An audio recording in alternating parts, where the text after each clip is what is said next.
नमस्कार विद्यार्थी मित्रांनो, बघा आपल्या सोबत आज आहे अंजली जाधव, जिचे 5 वेगवेगळे फायनल सिलेक्शन आपल्याकडे झालेले आहे।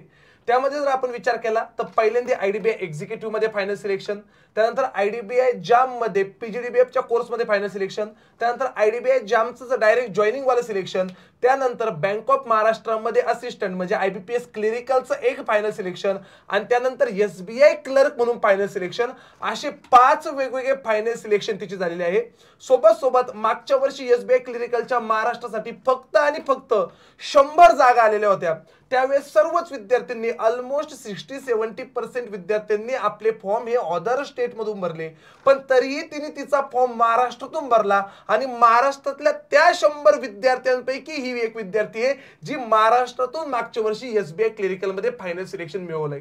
तर ती आज तुम्हाला गाईड करणार आहे की ह्या वर्षीची जी एसबीआय क्लिरिकलची जम्बो वॅकन्सी झालेली आहे महाराष्ट्रासाठी अराउंड, आपण जर तुम्ही बॅकलॉगच्या वॅकन्सीज प्लस हँडिकॅपच्या वॅकन्सीज प्लस रेग्युलर वॅकन्सीज पकडल्या तर 1987 च्या अराउंड म्हणजे जवळपास 2000 च्या आसपास वॅकन्सीज या महाराष्ट्रासाठी आपल्याला पाहायला भेटत आहे। जी विद्यार्थी पहिले 100 मध्ये आली आहे ती विद्यार्थी तुम्हाला गाईड करेल की आता या अपकमिंग असणाऱ्या एसबीआय क्लिरिकल मध्ये ज्या अराउंड 1500 ते 2000 वॅकन्सी आहे यामध्ये सिलेक्ट कसं व्हायचं। मग टॉप 10 क्वेश्चन असे आजच्या सेशन मध्ये जे आम्ही डिस्कस करणार आहे, जी तुम्हाला ती डिटेल मध्ये सांगेल की टॉप 10 क्वेश्चन जे विद्यार्थ्यांना वारंवार पडणारे क्वेश्चन आहे त्याला तिने कसं टॅकल केलं आणि त्याच्यातून तिने कसं यश मिळवलं याबद्दलची पूर्ण डिस्कशन आपण याबद्दल करणार आहोत। बघा, तर पहिला क्वेश्चन आपला अंजलीला असा आहे, अंजली एसबीआय क्लर्क 2025 साठीचा तुझा मंत्र काय असेल? माझा मंत्र हाच असेल की प्रॅक्टिस प्रॅक्टिस आणि व्यवस्थित तुम्ही मॉक द्या, ॲनालिसिस करा आणि मेन गेम चेंजर ठरणार आहे ते जीए, ते प्रॉपर करा तुम्ही। म्हणजे तुम्ही जीए कंटिन्यू जे फॉलो करताय ते करा आणि मोस्ट इम्पॉर्टंट की जे खूप मुलं विसरतात करायला किंवा करत नाही, जास्त देत नाही, तुम्ही रिव्हिजन प्रॉपर रिव्हिजन झाली पाहिजे। तुम्ही जेवढं एक तास एक लेक्चर करताय, रोज करताय पण तुम्ही रिव्हिजन प्रॉपर करत नाही, म्हणून ते तुम्ही ध्यानात राहत नाही, म्हणून तुम्ही जीए वर चांगला फोकस द्या। हे गेम चेंजर असणार आहे एसबीआय मध्ये। हे वेगवेगळ्या 4 स्टेप मध्ये आपण तयारी करायचं ठरवतो, हे वेगवेगळ्या 4 स्टेप कोणत्या आहेत, कोणत्या स्टेप मधून विद्यार्थी गेले पाहिजे? पहिले तर लर्निंग, आता तुम्ही ते बॅच मध्येच करता, तुम्ही म्हणजे बॅच चालू आहे तुमचं तेच फेज आहे लर्निंगची पूर्ण, पण त्यानंतर प्रॅक्टिस, नंतर टेस्ट आणि ॲनालिसिस आणि नंतर ॲक्च्युअल एक्झाम, ही म्हणजे ते मेन आहे। ॲक्च्युअल एक्झाम मध्ये तुम्ही हे सगळं जे केलं आहे, लर्निंग केलं आहे, प्रॅक्टिस केलं आहे, टेस्ट ॲनालिसिस केलं आहे, याचं सगळं परफॉर्म तुम्ही म्हणजे चांगल्या पद्धतीने ॲक्च्युअल एक्झाममध्ये केलं पाहिजे। ते तुम्ही जेवढं मेहनत केली आहे 5-6 महिने झाले किंवा मागचं 1-1.5 वर्ष झालं तर ते एक्झाम मध्ये तुम्हाला उतरवता आली पाहिजे, ते मेन आहे सर। म्हणजे तिने सांगितले की सगळ्यात पहिली फेज असते ती म्हणजे लर्निंग। अगोदर मी ईच अँड एव्हरी पॉइंट शिकून घेतलं पाहिजे। त्याच्यानंतरची दुसरी फेज आहे ते प्रॅक्टिस। सर मी शिकून घेतलो लगेच पेपरला गेलो, चुकीचं आहे। मी शिकलो पाहिजे, त्यानंतर मला प्रॅक्टिस करायची आहे, त्यानंतर टेस्ट एनालिसिस आणि नंतर फायनल स्टेज असेल तुमची एक्झाम वाली। हा महत्त्वाचा मुद्दा आहे।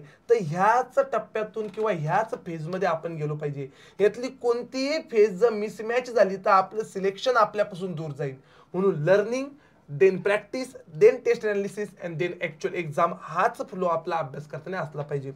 दुसरा क्वेश्चन तिच्यासाठी असा आहे, प्रॅक्टिस साठीचं मटेरियल कोणते वापरावे? एकतर ऑनलाईन करावी, ऑफलाईन प्रॅक्टिस करावी किंवा ऑनलाईन ऑफलाईन दोन्ही पद्धतीने करावी? दोन्ही पद्धतीने करावी, ऑनलाईन पण करावी आणि ऑफलाईन पण करावी। तुम्ही जेव्हा लर्निंग फेज आहे म्हणजे तुमची बॅच चालू आहे तर सर म्हणजे प्रत्येक सर शीट्स देतात आणि तुमच्याकडून तेवढं करून घेताय, मग नंतर तुम्हाला असते प्रॅक्टिसची गरज। मग तुम्ही एकदा त्या शीट्स सॉल्व्ह केलेल्या आहे, म्हणजे आजकाल मार्केटमध्ये खूप काही उपलब्ध आहे, गाईडलीच्या पीडीएफ असतील किंवा बुक्स, सगळं काही उपलब्ध आहे, तुम्ही ते पण प्रॅक्टिस करा। आणि ऑनलाईन जेव्हा तुम्ही असं एक लेवल येते की आता तुम्ही बुक्स करताय, पीडीएफ सॉल्व्ह करताय की येऊन जातं, एक कळून जातं की आता आपण ऑनलाईन कडे शिफ्ट झालो, तर म्हणजे त्यांनी आपला स्पीड वाढतो जास्त। तर ऑफलाईन मध्ये आपल्याला वेळ कळत नाही, म्हणजे आपण एखादं पझल किंवा काही DI वगैरे आपल्याला म्हणजे आपण खूप वेळ 5-10 मिनिट सॉल्व्ह करत असतो, मग ते टाइम आपल्याला तिथं समजून नाही येत। मग तेच तुम्ही ऑनलाईनवर नंतर शिफ्ट झाले तर तुम्हाला कळतं की आपल्याला एकाला किती टाइम लागला पाहिजे,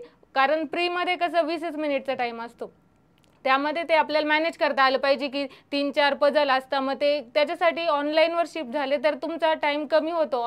ऑनलाईनमध्ये तुम्ही गाईडली असेल, अड्डा असेल, हे ॲपवर प्रॅक्टिस करा. क्विजेस द्या, प्रॅक्टिस मॉकचे 10-10 मिनिटचे जे क्विजेस असतात ते करा. त्यांनी स्पीड वाढायला खूप मदत होते, स्पीड गेन होतो तुमचा. म्हणजे इनिशियली बॅच चालू असताना ऑफलाईन प्रॅक्टिस करावी ऑफलाईन करावी आणि जसं त्याच्यात चांगला आपला स्पीड यायला लागला त्यानंतर आपण ऑनलाईन कडे शिफ्ट झालो पाहिजे. म्हणजे टाइम मध्ये आपण बसतोय का त्या गोष्टी कळतात. आणि सोर्सेस कोणते घ्यावे ऑफलाईन प्रॅक्टिससाठी किंवा ऑनलाईन प्रॅक्टिससाठी? सर मी तर ऑफलाईन म्हटलं तर मी फक्त राहुल सरांचे शीट्स आणि म्हणजे रिजनिंगच्या वराडे सरांचे शीट्स केलेले. मी शीट्स ते बुक किंवा आता क्वांटचा ठोकळा आता तर नवीन खूप छान म्हणजे मुलांसाठी एकदम आले की स्टॉप सोल्युशन आहे. अराउंड 6000 क्वेश्चन्स त्याच्यामध्ये बाहेर आता म्हणजे बाहेर कोणतेही पीडीएफ वगैरे सॉल्व्ह करण्याची गरजच नाही राहिली. प्री साठी तर तुम्ही तेवढं केलं तरी प्री क्लिअर होऊन जाईल तुमची.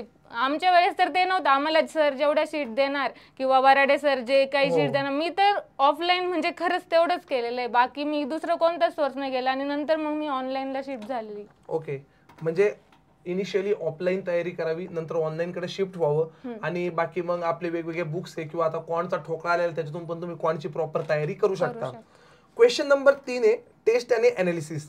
तर टेस्ट कोणत्या सोर्स असावा टेस्ट साठीचा? मी तर फर्स्ट अड्डाच करायचे. अड्डाच्या म्हणजे मी खूप दिवस अड्डाचीच प्रॅक्टिस केलेली. नंतर मग गाईडलीवर झाले आणि खूप लास्टला ऑलिव्ह बोर्ड घेतलं. म्हणजे हे 3 मी प्लॅटफॉर्मचं सांगू शकते कारण हे 3 मी स्वतः फॉलो केलेले आहेत. म्हणजे इनिशियली तिने अड्डाला फॉलो केलं किंवा अड्डाच्या टेस्ट सिरीज दिल्या. अड्डाच्या test series comparatively easy to moderate लेवलच्या असतात. मग त्याच्यानंतर हळूहळू ती गाईडलीवर आणि त्याच्यानंतर ओलिव्ह बोर्डवर या हिशोबाने गेली.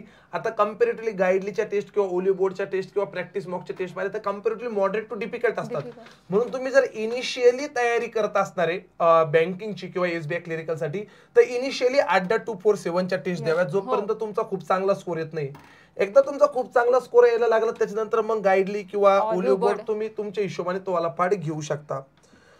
पुढचा मुद्दा येतो चौथा, डेली शेड्यूल कसं असावं किंवा तुम्ही काय केलं होतं? डेली शेड्यूल तर म्हणजे मी जास्त मोठे गोल कधीच सेट नाही केले. 1 महिना 2 महिने आपण हे करू कधीच नाही. मी इव्हन 1 हप्त्याचा पण कधीच गोल सेट नाही केला. मी डेली सकाळी मी जेव्हा आपण म्हणजे तयार होत असतो तेव्हाच मी माइंडमध्ये ठरवायचे की आज मला हे करायचं, आज मला ही मॉक द्यायची आहे किंवा मेन्सची ही पीडीएफ सॉल्व्ह करायची किंवा मी जीएचं हे करणार आहे, आज मी हे लेक्चर बघणार. म्हणजे मी सकाळी माझं लॅबमध्ये जाण्याच्या आधी ठरलेलं असायचं की मला तिथं जाऊन पहिले काय करायचंय. त्याच्यामुळे मला लॅबमध्ये गेल्यावर गोंधळ नव्हतं होत का हे करू की ते करू. मी आधीच सकाळी ठरवून जायचे की आज संध्याकाळपर्यंत मला एवढं टार्गेट पूर्ण करायचंय माझं. ओके, म्हणजे आपलं टार्गेट काहीतरी सेट असावं. तिचं डेली टार्गेट सेट असतं, तुमचं 2 दिवसाचं 3 दिवसाचं असं काहीतरी टार्गेट असावं. म्हणजे मुद्दा असा आहे लॅबमध्ये गेल्यानंतर मी बसलोय त्याच्यानंतर आता मी काय करू हा विचार करणं चुकीचं आहे. ते तुम्हाला अगोदरच माहित असलं पाहिजे आज दिवसभरात मला काय काय करायचंय आणि माझं टार्गेट आजचं हे असणार आहे, मला ते कम्प्लीट करायचंय. हा वाला एक महत्वाचा मुद्दा आहे का आपले टार्गेट, तिचं म्हणणं पण बरोबर आहे की मी खूप मोठे टार्गेट मंथली किंवा वीकली असे टार्गेट सेट नाही केले. मी डेली टार्गेट सेट केले छोटे छोटे आणि ते छोटे छोटे गोल कम्प्लीट केले जेणेकरून माझे फायनल मल्टिपल सिलेक्शन झाले. म्हणजे 5 वेगवेगळे फायनल सिलेक्शन त्या केसमध्ये झाले.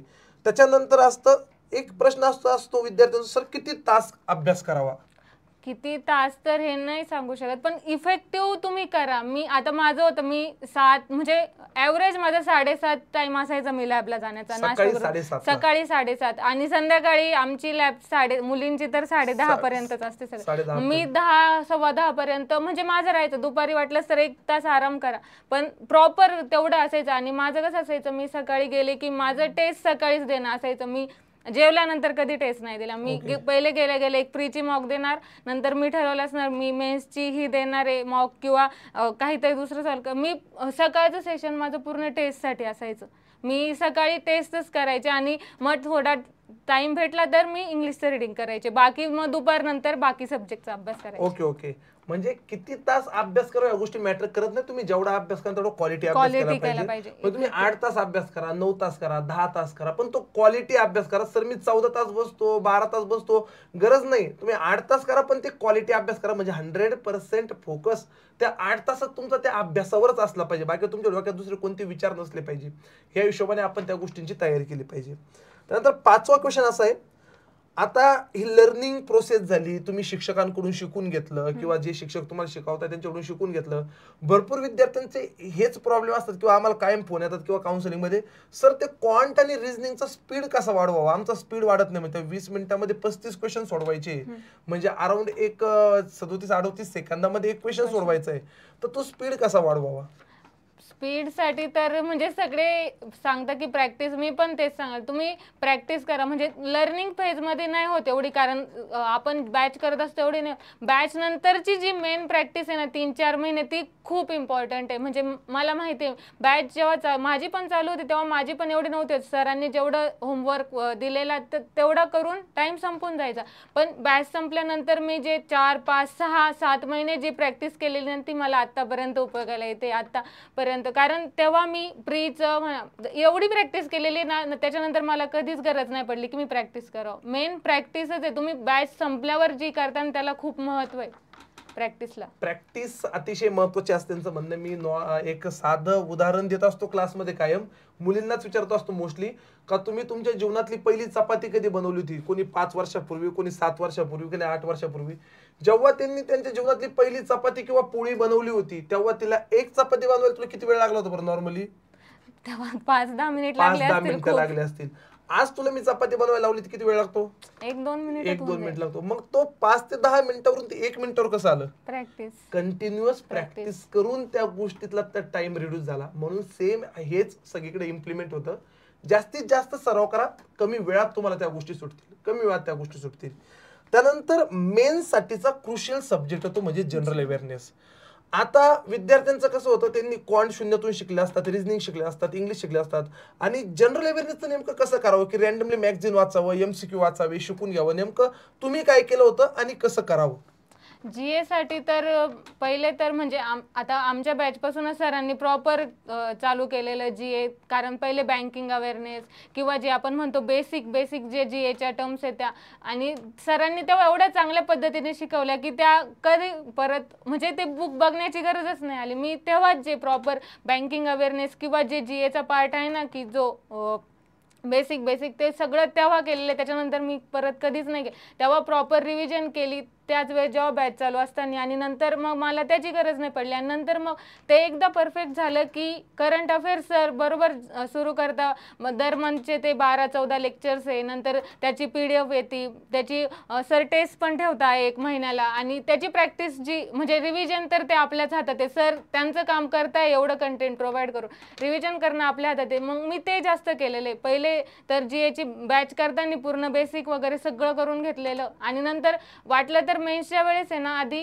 म्हणजे एकदा रीड करून घ्यायचं. कारण आता बँकिंगवर जास्त PO म्हणा किंवा क्लर्क, पण बँकिंग अवेअरनेसवर खूप क्वेश्चन येतात. मग मी असं करायचे, मेन्सला प्रीचा रिझल्ट लागला 10-15 दिवस बाकी, तर मी एकदा माझ्या पण नोट्स काढलेल्या. सरांनी जे सांगितलं, माझं जर GAचं बुक बघितलं तर पूर्ण भरलेलं आहे सर, मी पूर्ण लिहून ठेवलेले छोट्या गोष्टी. मग मी मेन्सच्या आधी कायम एकदा 1 दिवस ते पूर्ण रीड करून घेणार की आपल्याला काही आलं तर चुकायला नको, आणि त्याचा खूप फायदा होतो. 1 दिवस ते 1-2 तास जरी ते परत रिवाइज केलं की होऊन जातं. नंतर करंट अफेअर तर आपलं व्यवस्थित चालूच असतं सर, एकदम व्यवस्थित. ते 10-12 किंवा 14, आता 15-16 पण लेक्चर होतात, कधी लेक्चर पर्यंत होता एका मंचचे. तर त्या हिशोबाने करंट अफेअर्स करावं लागेल. म्हणजे एकदम बेसिक पासून अगोदर पूर्ण बँकिंग अवेअरनेस शिकून घ्यावं लागेल, ज्याला मी स्टॅटिक बँकिंग म्हणतो. गव्हर्नमेंट स्कीमचं वेटेज दिवसांदिवस वाढतंय, तर ते 60-70 गव्हर्नमेंट स्कीम त्या शिकून घ्यावं लागतील. स्टॅटिक GK शिकून घ्यावं लागेल, आणि त्याच्यानंतर येतं करंट अफेअर्स वाला पार्ट. मग त्याला बरोबर आपण नॅशनल न्यूज वेगळ्या, इंटरनॅशनल न्यूज वेगळ्या, बँकिंगवालाच वेगळं, स्पोर्ट्स वेगळं, अवॉर्ड्स वेगळं, अपॉइंटमेंट्स वेगळ्या, असं प्रत्येक महिन्याचं त्या हिशोबाने GAची तयारी करावं लागेल.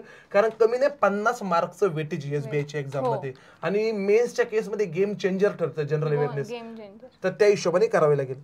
आणि ते जे मुलं वाचताना MCQ वगैरे, मी कधीच नाही वाचलेले सर MCQ. कन्सेप्च्युअल पेपर येतोय, पेपर MCQ वाचून काही होत नाही. जे म्हणजे खूप आता बघितलेलं लॅब मध्ये की एक्झामच्या आधी ते झेरॉक्स करून आणणार तेवढ्या PDF आणि मी कधीच नाही वाचले. ओके कधीच नाही. फक्त स्वतःच्या मनाचं समाधान होतं, पण ते ऍक्च्युअली एक्झामला इम्प्लिमेंट करता येत नाही. कारण ते कन्सेप्च्युअल सब्जेक्ट आहे, किंवा पेपरला आता हल्ली 1 लाइनर क्वेश्चन येत नाही. तुम्ही पाहिला असेल तर डिस्क्रिप्टिव्ह क्वेश्चन येत आहे. म्हणजे मला ती कन्सेप्टच क्लिअर असली पाहिजे. ओके, इंग्लिश साठी काय केलं होतं बरं त्यानंतर?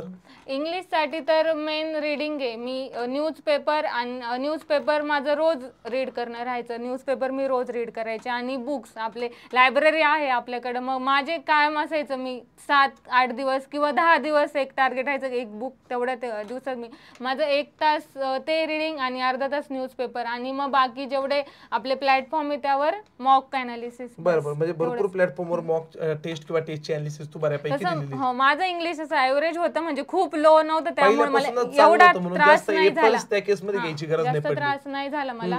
पण मी आता सगळ्यांना सजेस्ट करेल की रीडिंग करा. रीडिंग खूप महत्वाचं आहे. ते पेपरमध्ये आपण जेव्हा रीडिंग आपलं चांगलं असतं ना, तेव्हा आपण जो पॅसेज वगैरे वाचतो ना, आरसी वगैरे, तर ते आपल्याला लवकर लक्षात येतं की हा काय आहे. परत बाकी पण जे ग्रामर बेस्ड क्वेश्चन येतात ते लवकर इझिली आपल्याला डिटेक्ट होतं की काय कुठं मिस्टेक आहे काय आहे. त्याच्यामुळे रीडिंग करा, प्रॉपर करा. मी सगळ्यांना सांगते रीडिंग करा. 1 ते 1.5 घंटा रीडिंग केलंच पाहिजे दिवसभरात. तेवढं वाचन केलंच पाहिजे इंग्लिशचं. 7वा आणि अतिशय महत्वाचा क्वेश्चन आहे आजच्या ह्या युवा पिढीसाठी की सोशल मीडियामुळे होणारा टाइमपास कसा थांबवा. कारण विद्यार्थ्यांना कळत नाही या दशेमध्ये, किंवा ते इंस्टाग्राम पास बसते 2-2 तास इंस्टाग्राम स्क्रोल करत असतात. युट्यूबला गेले तर तिथं काहीतरी व्हिडिओ चालू आहे, व्हिडिओ किंवा पिक्चर्स किंवा अजून काय. तर हा सोशल मीडियाचा जो होणारा वापर आहे किंवा त्याच्यात होणारा जो टाइमपास आहे हा कसा थांबवा, किंवा तुम्ही काय केलं होतं? सोशल मीडियावर तर म्हणजे खूप इंस्टाग्राम तर आपण आता सगळ्यांनाच माहिती, एकदा स्क्रोल करायला लागले की 2 तास कळतच नाही. मी तर इंस्टाग्रामला पण आपण टायमर सेट करतो. माझा टायमर सेट आहे 30 मिनिटाच्या वरती मी बघत नव्हते, किंवा म्हणजे 30 मिनिट झाले की आपोआप एक ते अलार्म येणार की 30 मिनिट टाइम झाला. एका दिवसभरात 24 तासात तुम्ही 30 मिनिटं पाहिजे. तुम्ही ते टायमर लावा, किंवा म्हणजे असं नाही की पूर्णच 10-12 तास अभ्यास करा थोडस मनोरंजन किंवा काहीतरी पाहिजे, पण त्याच्यावर तुम्ही एक काहीतरी टाइम लिमिट सेट करा की एवढाच वेळ बघायचंय आपल्याला. कारण तुमचं त्यात 2 घंटे 3 घंटे आता गेले तर काही फायदा नाही. अभ्यासाचा टाइम आहे, टाइम सेट करा. कारण आजच्या युवा पिढीला लागलेलं हे व्यसन आहे का त्यांना ते पाहिल्याशिवाय करमतच नाहीये. मग तुम्ही तुमच्या कन्व्हिनियन्स साठी तुमच्या स्वतःसाठी तिथं टायमर सेट करा. आणि ते टाइम एक 20 मिनिटाचा 25 मिनिटाचा 30 मिनिटाचा काहीतरी टायमर सेट असावा का त्याच्यानंतर ते त्या दिवसभरात पुन्हा इंस्टाग्राम ओपन होणार नाही, किंवा कोणतं पण तुमचं ज्याच्यात जास्त टाइम जातं ते. त्यासाठी एक डिजिटल वेलबिंग नावाचं पण एक ऍप्लिकेशन प्रत्येकाच्या मोबाईलमध्ये तुम्ही जर सर्च केलं तर त्याच्यात पण तुम्ही प्रत्येक ऍप्लिकेशन साठी टाइम सेट करून ठेवू शकता. तर हे खूप इफेक्टिव्ह मेथड आहे मोबाईल पासून दूर राहण्याची. आपल्याला ते व्यसन ते कळत नाही, तो टाइम निघून जातो पण कळत नाही. तुम्ही आजही स्वतःच्या मोबाईलमध्ये डिजिटल वेलबिंग मध्ये जाऊन बघा, तुम्ही रोज किती वेळ ऍव्हरेज मोबाईल बघताय, त्यातला किती वेळ सोशल मीडिया किंवा कोणकोणत्या गोष्टी बघताय. तर हा टाइम सेट करणे अतिशय गरजेचं आहे. सध्या काळाची गरज आहे जर लवकर आपल्याला यशस्वी व्हायचं असेल. हो, खूप म्हणजे असं आता ह्या डेट तर किती 10 एप्रिल म्हणताय ना, 10 एप्रिलला तर म्हणजे जे आहे की नाही आता सिलेक्शन पाहिजे, दिवस खूप झाला, 90-100 दिवस बाकी आता. आत्ताचाच वेळ आहे. म्हणजे मला तर असं वाटतं तुम्ही इंस्टाग्राम जरी 4 महिने नाही पाहिलं तर काही बिघडणार नाही, काहीच नाही. व्हॉट्सअप पण नाही पाहिलं माझ्याकडे तर, म्हणजे मी 1-1.5 वर्ष व्हॉट्सअप पण नव्हतं, मी अनइन्स्टॉल केलेलं नव्हतं माझ्याकडे. फक्त टेलिग्राम आणि इन्स्टा होतं. इन्स्टावर पण माझा टायमर सेट होता, दोन्ही. हे अतिशय गरजेची गोष्ट आहे. त्यानंतर कायम विद्यार्थी प्रश्न विचारत असतात की स्टडी करत असताना ग्रुपमध्ये करावं की सिंगल करावं. आता ग्रुपमध्ये आणि सिंगल हे दोन्ही पण पॉझिटिव्ह आहे, असं मी म्हणत नाही. की मी तर पर्सनली सिंगलच केलेलं आहे माझं. म्हणजे मला आता जे म्हणतात जीएचं डिस्कशन करू, कधी असं वाटलंच नाही की मी करावं. माझं उलट सिंगल जास्त चांगलं झालं.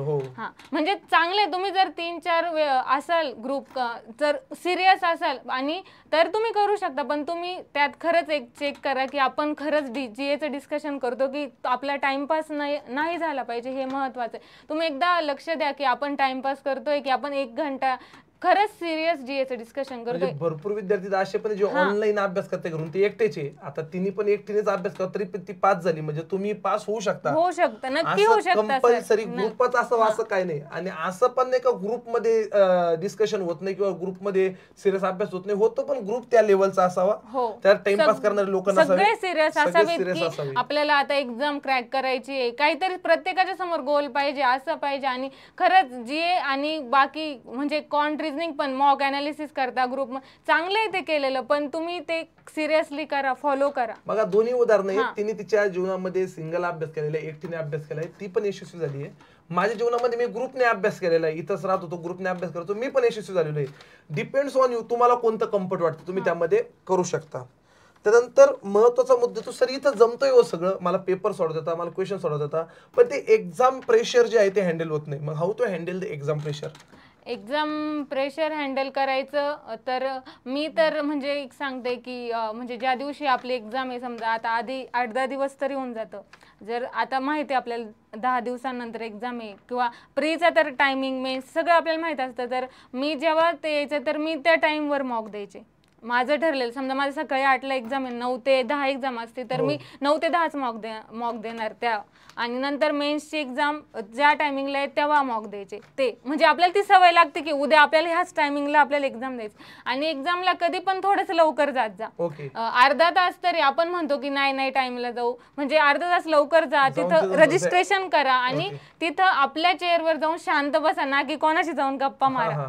कधीच नाही, म्हणजे मी आजपर्यंत एवढ्या एक्झाम दिल्या प्री मेन्स, मी कधीच प्रेशर नाही आलं तुम्हाला? ऍक्च्युअली एक्झाम चालू झाली, मेन एक्झाम आलं खूप येतं. मग त्याच्यासाठी सांगते, पहिले जाऊन तिथं स्टेबल व्हा, शांत एकदम. मी तर तिथं जाऊन 10 मिनिट तरी डोळे झाकून शांत बसायची, एकदम असं विचारच नाही की आता माझं होणार आहे की नाही, किंवा पेपर अवघड आला तर काय होईल, असं काहीच विचार नाही.